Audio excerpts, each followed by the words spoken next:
नशे और जुए की लत में कोई क्या इतना भी गिर सकता है कि अपने ही मुंहबोली बहन का हत्या करके अपने ही घर के सामने दफना दे। यह वास्तविक घटना घटी है राजस्थान के जोधपुर में। यह घटना क्यों घटित हुई, कब घटित हुई और इसका खुलासा कैसे हुआ, जानेंगे इसी वीडियो में।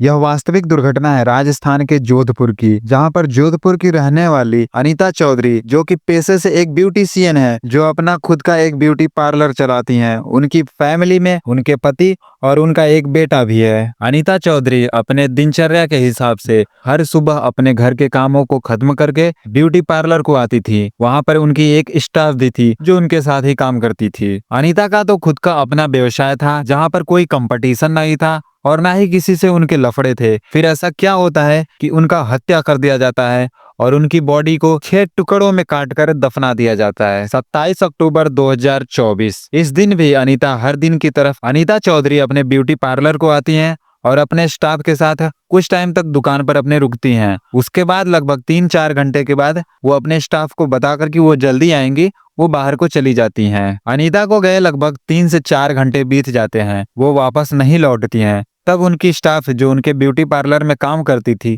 वो कॉल करती है अनीता को, लेकिन अनीता का फोन बंद आता है। कुछ समय बीतता है, फिर से अनीता की जो स्टाफ थी उनके ब्यूटी पार्लर में काम करती थी, वो फिर से कॉल करती है अनीता को, लेकिन फिर से उनका कॉल जो है वो ऑफ आता है। तब अनीता की स्टाफ जो थी वो कॉल करती है उनके पति यानी कि मनमोहन चौधरी को। मनमोहन चौधरी को जब ये बात पता चलती है तो उनके परिवार के सारे सदस्य निकल जाते हैं अनीता चौधरी को खोजने के लिए कि आखिर वो गई तो गई कहाँ। काफी खोजबीन करने के बाद भी जब अनीता का कुछ पता नहीं चलता है, तब उसके अगले दिन यानी कि 28 अक्टूबर को अनीता चौधरी के पति मनमोहन चौधरी एक कंप्लेन दर्ज कराते हैं जोधपुर पुलिस थाने में कि उनकी पत्नी यानी कि अनीता चौधरी 27 अक्टूबर से गायब है और वो अब तक घर को ना लौटी हैं। जोधपुर पुलिस मनमोहन सिंह चौधरी की कंप्लेन तो दर्ज कर लेती है, लेकिन छानबीन करने में अपना उतना एफर्ट नहीं देती जितना उन्हें करना चाहिए था। धीरे धीरे उनको 3 दिन बीत जाते हैं, उनके हाथ कोई सुराग नहीं लगता है। कंप्लेन को दर्ज कराए हुए लगभग 3 दिन बीतने वाले होते हैं कि उसी दिन शाम को पुलिस के हाथ एक सीसीटीवी कैमरे का फुटेज हाथ लगता है, जिसको देखने के बाद ये पता चलता है कि अनीता चौधरी ने अपने पार्लर के बाहर से ही एक ऑटो पकड़ा था और उसके बाद वो ऑटो पर बैठकर कहाँ जाती हैं वो किसी को नहीं पता। पुलिस वालों ने जैसे तैसे करके उस ऑटो का नंबर निकाला और उस व्यक्ति तक पहुंची जिसने उस ऑटो से उनको ड्रॉप किया था।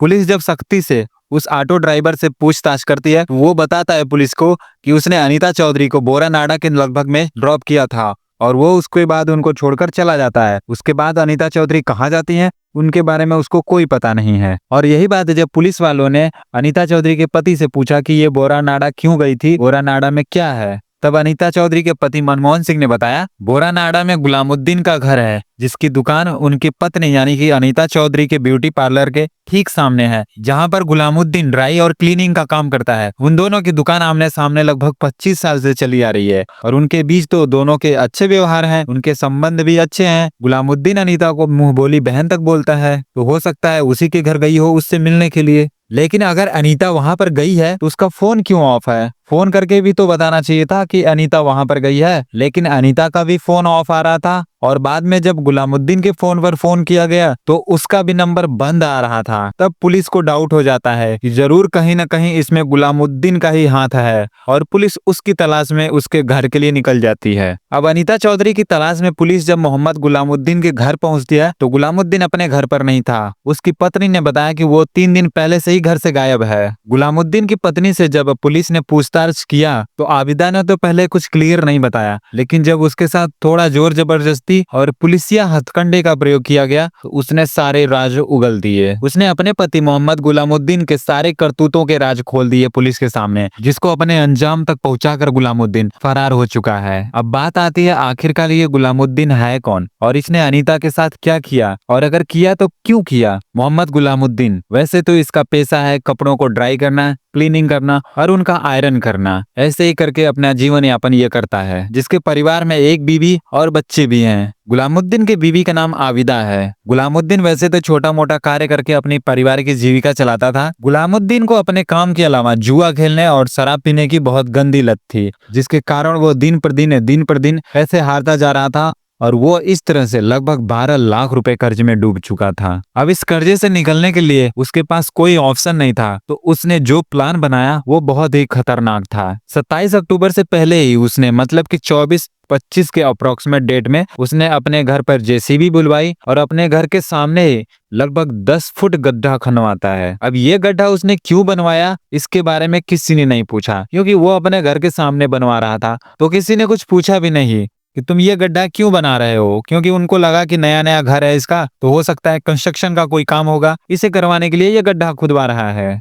लेकिन वो गड्ढा किसी कंस्ट्रक्शन के काम से नहीं, बल्कि उसी साजिश का एक पार्ट था जिसे अंजाम देने वाला था गुलामुद्दीन। इतना ही नहीं, बल्कि एक दूसरे नंबर से वो अनीता को कॉल करके अंकल बन के बात भी करता था। और 27 अक्टूबर को जब अनीता अपने पार्लर से निकली थी, तो वो उस अंकल से मिलने के लिए ही निकली थी अपने पार्लर से।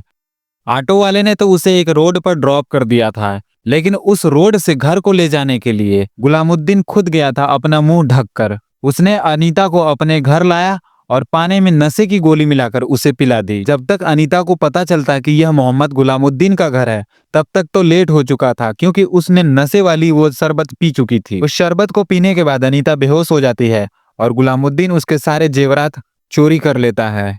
गुलामुद्दीन ने सारे जेवरात तो निकाल लिए, उसके बाद वो अपने फिर से शॉप को चला जाता है, जहां पर वो अपना ड्राई और क्लीनिंग का काम करता था। रात तक काम करने के बाद वो जब शाम को लौटता है, तब भी अनीता को होश नहीं आया रहता है, तो उसने उसी वक्त हथौड़ा उठाकर उसके सर पर मारता है, जिससे उसकी मृत्यु हो जाती है। और फिर बेखौफ होकर वो बाजार को जाता है, जहां से वो मीट काटने वाला चाकू और ढेर सारे इत्र और उसके बाद 6 पॉली बैग लाता है और अनीता की बॉडी को टॉयलेट में ले जाकर उसके 6 टुकड़े करता है और अलग अलग पॉली बैग में डालकर उसी गड्ढे में डाल देता है, जिसको कि अपने घर के सामने उसने जेसीबी से खुदवाया था। अनीता की बॉडी को उस गड्ढे में डालने के बाद ऊपर से इत्र डाल देता है, परफ्यूम, जिससे लोगों को स्मेल ना आए, और उसके बाद रातों रात उस गड्ढे को भी बंद कर देता है गुलामुद्दीन। और इस दुर्घटना के बारे में घर वालों को भी ना पता चले, इसके लिए उसने पहले से ही प्लान करके अपने बीवी और बच्चों को आबिदा की बहन के घर यानी कि अपने साली के घर पर भेज दिया था। लेकिन कहते हैं ना, चोरी, हत्या, झूठ कितना भी छुपा लो, छुपता नहीं है। पुलिस ने आबिदा के साथ थोड़ी सख्ती क्या दिखाई,